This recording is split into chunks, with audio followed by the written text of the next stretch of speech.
प्रकार की समाधि बताई गई थी, कौन कौन सी? संप्रज्ञात और असंप्रज्ञात।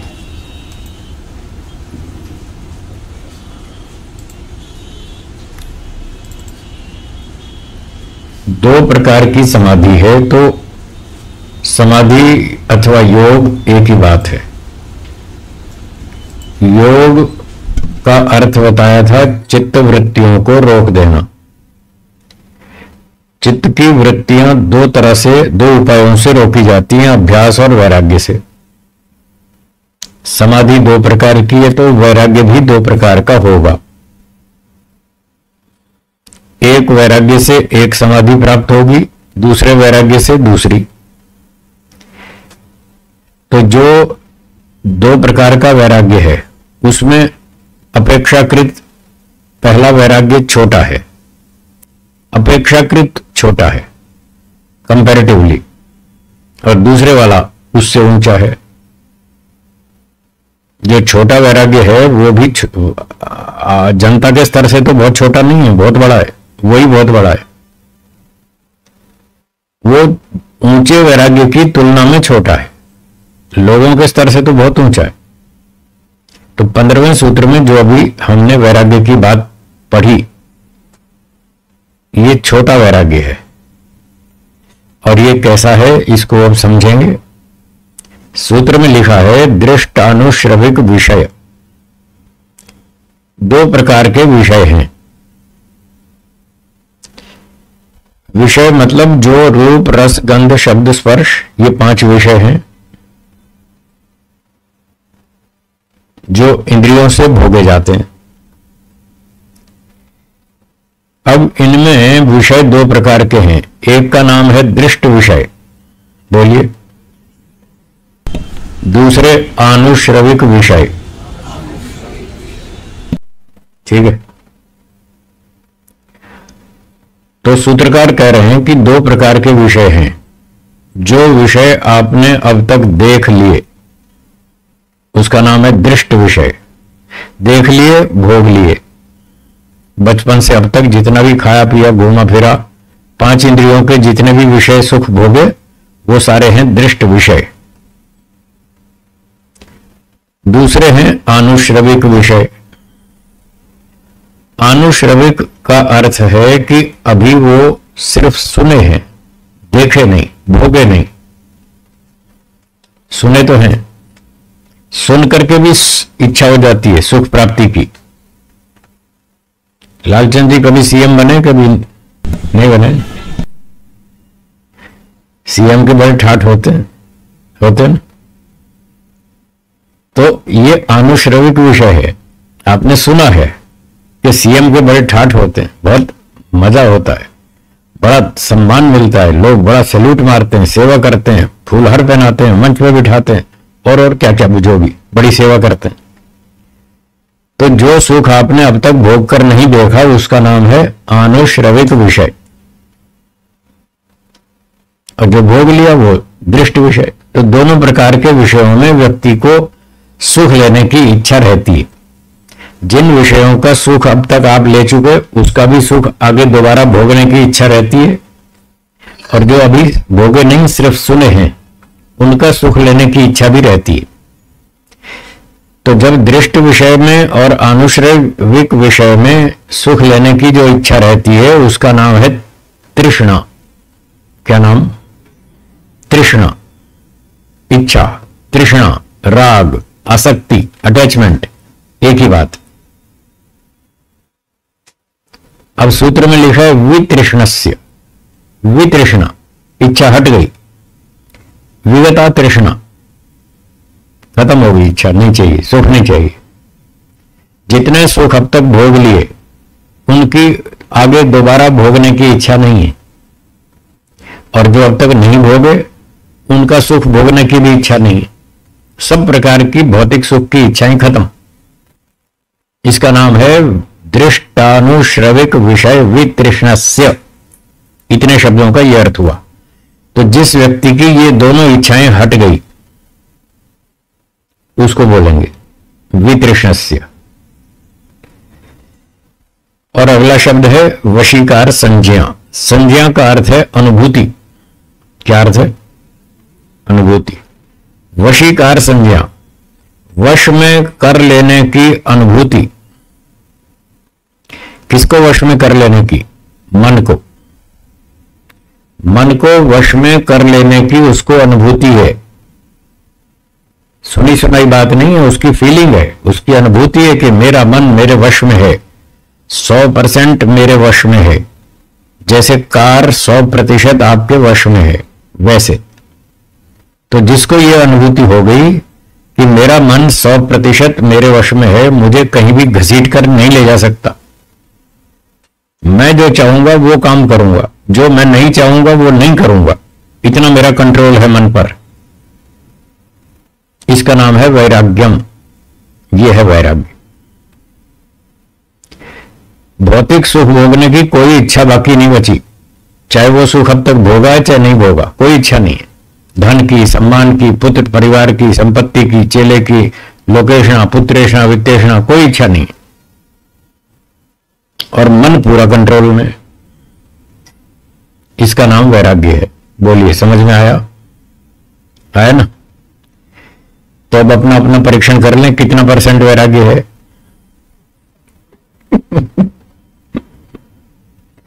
है जी?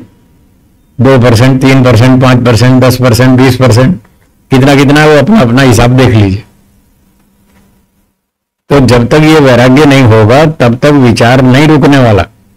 अभ्यास वैराग्याभ्याम तन निरोधा। इच्छाएं तो ढेरों हैं मन में, ये चाहिए वो चाहिए, उसका सुख लेना है, उसका बाकी है, उसका बाकी है, तो फिर मन तो वहीं भागेगा ना। जो इच्छा बची है वही तो, मन तो वहीं जाएगा। जब तक आप उस चीज को भोग नहीं लेंगे या बुद्धि से समझ नहीं लेंगे तब तक वो इच्छा हटने वाली नहीं है। या तो भोग कर देख लो या बुद्धि से समझ लो। हर चीज को भोगना आवश्यक नहीं है, हर चीज का प्रत्यक्ष करना आवश्यक नहीं है।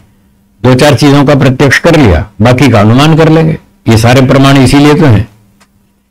भारत में 6 लाख गांव हैं, आपने आंख से कितने देखे? 600 भी नहीं देखे, फिर हर चीज का तो प्रत्यक्ष हो ही नहीं सकता, संभव ही नहीं है। तो कुछ चीजों का हम प्रत्यक्ष कर लेंगे, बाकियों का अनुमान कर लेंगे। और जब कैसे अनुमान कर लेंगे, कैसे प्रत्यक्ष कर लेंगे? जितने विषयों का सुख अब तक भोग लिया उसका रिजल्ट क्या है? क्या तृप्ति हो गई? हाँ या ना? क्या इच्छाएं शांत हो गई? नहीं हुई।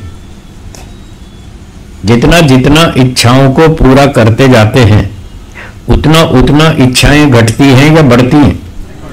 बढ़ती हैं। सबको पता है, सबको एक्सपीरियंस है, सबको अनुभव है कि जितनी इच्छा पूरी करते हैं उतनी बढ़ती जाती है।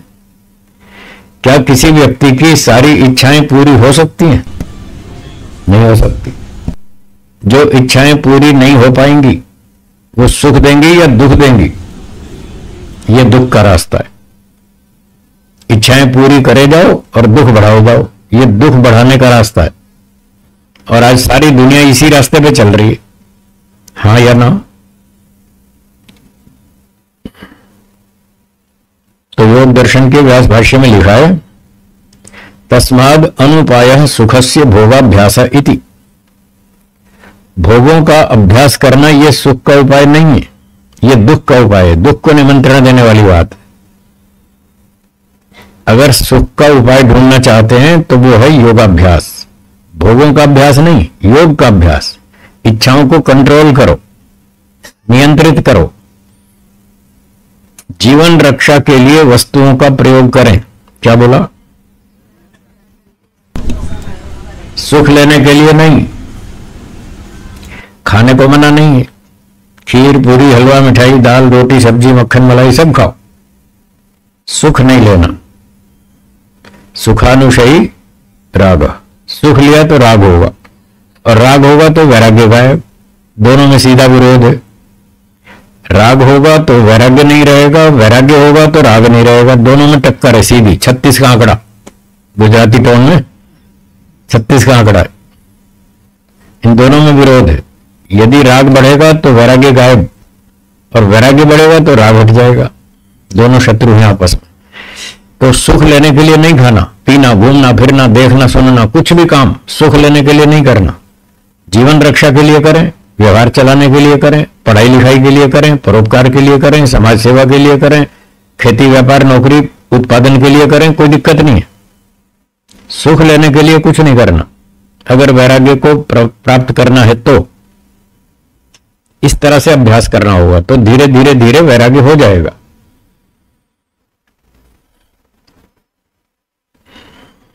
अब कैसे रोकें इस बात को कि सुख नहीं लेना है?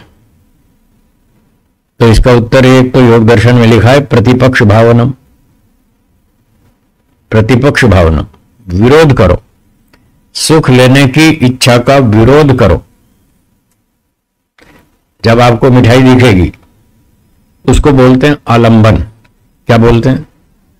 आलंबन। जब सामने आलंबन उपस्थित होगा तो अंदर जो राग बैठा वो जागेगा, वो आलंबन उस राग को जगा देगा। आपने देखा ताजी गरम गरम जलेबी देसी घी की बन रही है और देख लिया तो बस फिर तो इच्छा उठेगी ना। हाँ, तो वो आलंबन है जो इच्छा को उभारता है, उठाता है, राग को उठाता है, जगाता है। तो वहां उसका विरोध करें। जलेबी खा लेंगे कोई बात नहीं,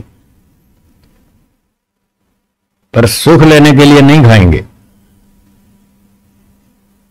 सुख लेने के लिए नहीं खाएंगे। भूख लग रही है, शरीर को आवश्यकता है, खाने का समय है, खा लेंगे। भोजन के टाइम पर जलेबी मिल जाएगी, खा लेंगे। रबड़ी मिलेगी, खा लेंगे। दाल रोटी सब्जी खीर पूरी हलवा मिठाई जो मिलेगा खा लेंगे। सुख के लिए नहीं खाएंगे, उसमें खतरा है। तो ऐसे विरोध करना है उसका। मिठाई खानी है, सुख नहीं लेना। मलाई खानी है, सुख नहीं लेना। दाल खानी है, सब्जी खानी है, कढ़ी खानी है, खिचड़ी खानी है, पुलाव खाना है, पर सुख नहीं लेना। ऐसे विरोध करना पड़ेगा। मैंने 15 वर्ष तक विरोध किया। कितने? 15 वर्ष। फिर जीत गया। जब पहले पहले मैं गुरुजी के पास आया सीखने योगाभ्यास, आज से 40-42 साल पहले की बात है, तो गुरुजी मंच पर बैठ के बोलते थे, मैं मिठाई खाता हूं पर मैं सुख नहीं लेता। मैं बादाम खाता हूं पर मैं सुख नहीं लेता। मैंने कहा गुरुजी समझ में नहीं आया। आप क्या कह रहे हैं? मुझे समझ में नहीं आया। मैं समझना चाहता हूं ऐसा कैसे हो सकता है? आदमी मिठाई खाए और सुख ना ले, ऐसा कैसे हो सकता है? मुझे तो समझ नहीं आया, जची नहीं बात कि ऐसा भी हो सकता है कि आदमी मिठाई खा ले और सुख ना ले। मैंने पूछा क्या आपको मिठाई मीठी नहीं लगती? बोले लगती है। अब मीठी भी लगती है और सुख भी नहीं ले रहे, ये बात फिर समझ में नहीं आई। मैंने पूछा क्या ऐसा हो सकता है कि आदमी मिठाई खाए और उसको मीठी भी लगे और वो सुख ना ले? बोले हाँ हो सकता है। मैंने कहा कैसे हो सकता है, मुझे समझाइए, मैं समझना चाहता हूं। तो बोले देखो, एक सेठ जी थे, बड़े व्यापारी थे, बड़ा लाखों करोड़ों का बिजनेस था। भोजन खा रहे थे, दोपहर का समय था, लंच टाइम। अच्छा स्वादिष्ट बढ़िया भोजन खा रहे थे, सुख ले लेकर खा रहे थे, और आधा भोजन खा चुके थे और बीच में आके समाचार मिला, किसी ने आके समाचार दिया, सेठ जी आपका 50 लाख का नुकसान हो गया। कितना? 50 लाख का। ये समाचार सुन लिया। सेठ जी क्या कर रहे थे? भोजन खा रहे थे। कैसे खा रहे थे? सुख लेकर के।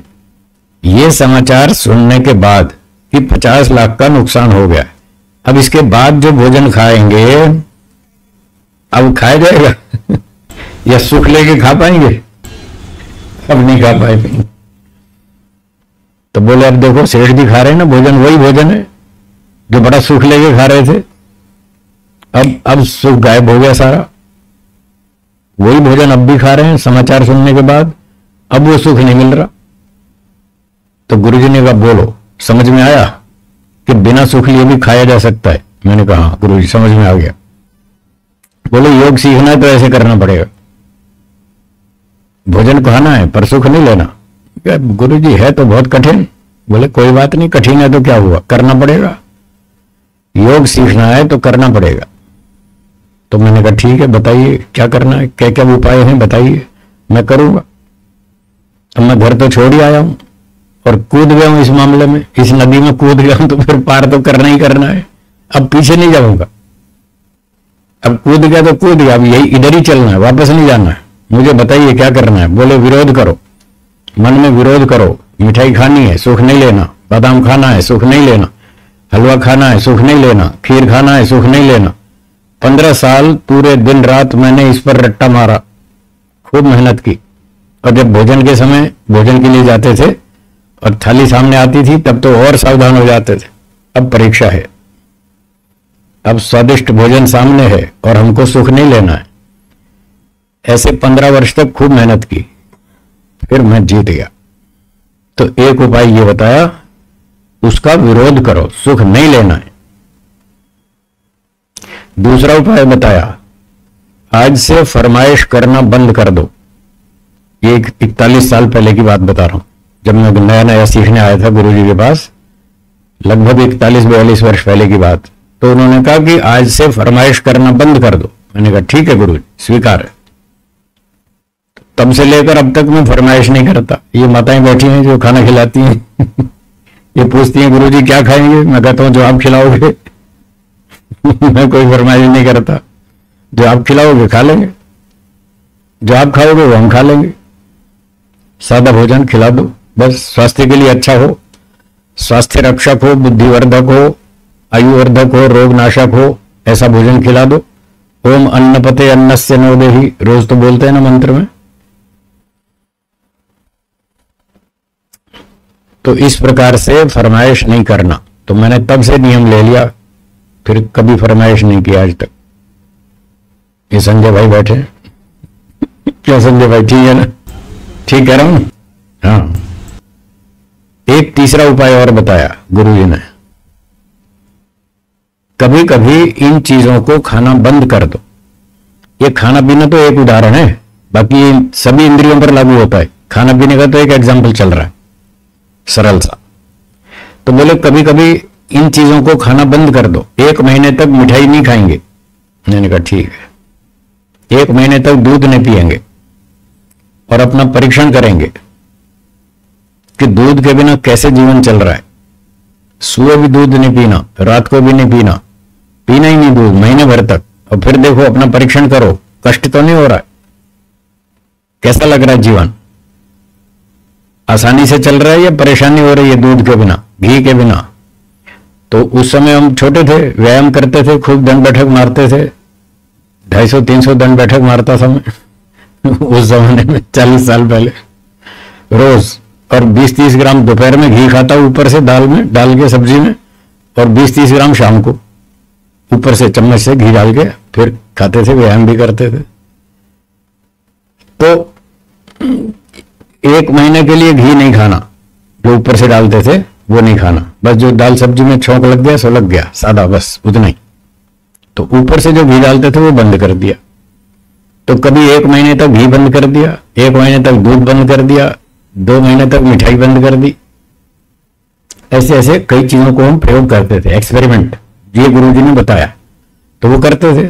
तो फिर अपना परीक्षण करते थे तो बहुत अच्छा लगता था। 1 महीना दूध नहीं पिया, कोई तकलीफ नहीं है, बहुत आराम से निकल गया। 1 महीना ऊपर से घी नहीं खाया, बहुत अच्छा निकल गया, हमें बड़ा उत्साह मिला। और ये आत्मविश्वास हुआ कि हम इंद्रियों को जीत सकते हैं, हम मन को जीत सकते हैं, हम मन के गुलाम नहीं हैं, हम इंद्रियों के गुलाम नहीं हैं। नहीं मिला तो कोई बात नहीं, उसके बिना जी लेंगे। ऐसा अभ्यास किया बहुत बार। तो ये तीसरा उपाय बताया। ऐसे तीनों उपायों का प्रयोग करते रहे, लंबे समय तक अभ्यास करते रहे। और 15 वर्ष बाद फिर मुझे ये बात समझ में आ गई, जो गुरुजी कहते थे मैं मिठाई खाता हूं पर मैं सुख नहीं लेता, फिर मुझे समझ में आ गई। मैंने कहा हाँ, ऐसे हो सकता है। फिर जब मैंने ये कर लिया तो मैं भी कहने लगा, अपने विद्यार्थियों को कहने लगा, मैं मिठाई खाता हूं पर मैं सुख नहीं लेता। फिर मेरे विद्यार्थी मुझे कहने लगे, गुरुजी समझ में नहीं आया वो भी यही कहने लगे कि समझ में नहीं आया। मैंने कहा पहले मुझे भी समझ में नहीं आता था, गुरुजी ने सिखाया दिया, फिर हमने पुरुषार्थ किया, हमको समझ में आ गया। आप भी मेहनत करो, आपको भी आ जाएगा। तो इस प्रकार से ऐसे वैराग्य उत्पन्न किया जाता है। ये है वैराग्य। तो ऐसे लंबे समय तक करते रहे, अब तो 40-42 साल हो गए। तो मन पर पूरा नियंत्रण है, वशीकार संज्ञा, इसका नाम है वैराग्य। ऐसी अनुभूति है, इस वैराग्य से चित्तवृत्ति निरोध होता है, तब समाधि लगती है।